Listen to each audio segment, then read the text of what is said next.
So for those of you who've been around for a while, you know back in July, we began a process of looking for 1 to 2 elders to come onto our board as our first set of elders are beginning to roll and transition off. And we did hope to have 2 so that we could kind of do 2 elders at one time as opposed to doing 1 this year and 1 next year when the 2 roll off. But that's not really what the Lord had for us. And so he led us to 1 person. And so I would love to introduce that person to you, just tell you the next steps for the person, for the church. So I'm going to ask my buddy Scott to come on out. Mr. Riley, come on out, dude. Hey. I didn't realize how self-serving this setup is for me.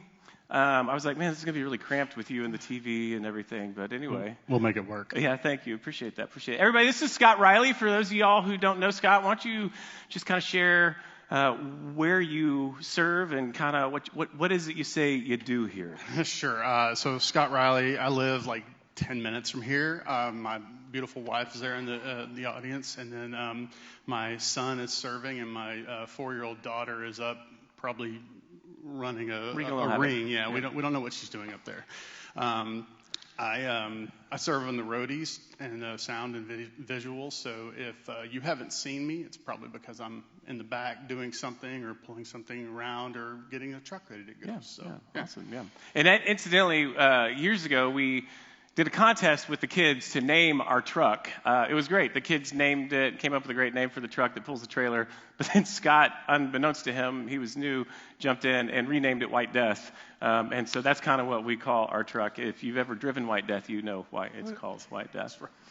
Yeah. So real quick, just kind of share a couple of next steps. We're a non-denominational church. And so we're also an elder-led church.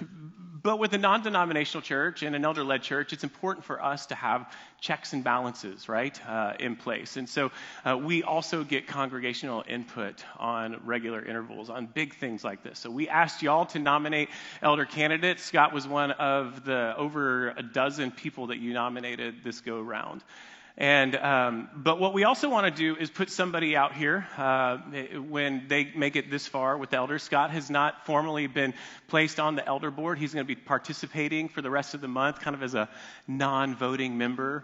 If you've ever audited a class in college, he's going to be auditing our elder meetings, I guess, from time to time.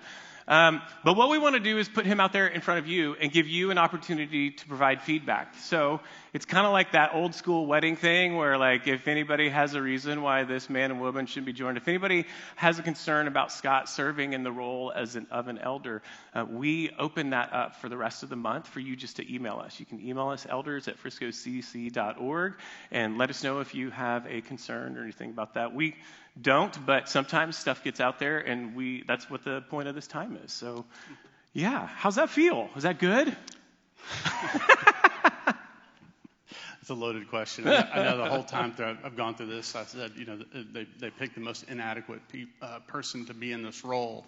But honestly, I was saying that to myself, but what I realized is, like, that's not a reason to bow out of this. And I realized that my inadequacy just magnifies God's adequacy. So that is something that I firmly believe, and as I've walked through this, that's really where I have been, just with fear and trembling and working through that. So. Love it. And that's one of the things that we absolutely love about you, that we love about him.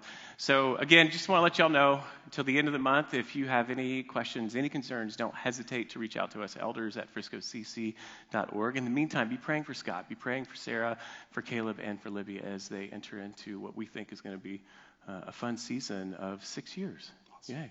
All right. Thanks, bro. Appreciate it, man. Oh, and I will be in the back if anybody wants to. If I haven't got to meet you yet, so I'd love to meet everybody and get a chance to introduce myself. Give them a reason to not want you to be an elder? Yeah, that's what I'm hoping. All right. Awesome. Thanks, buddy.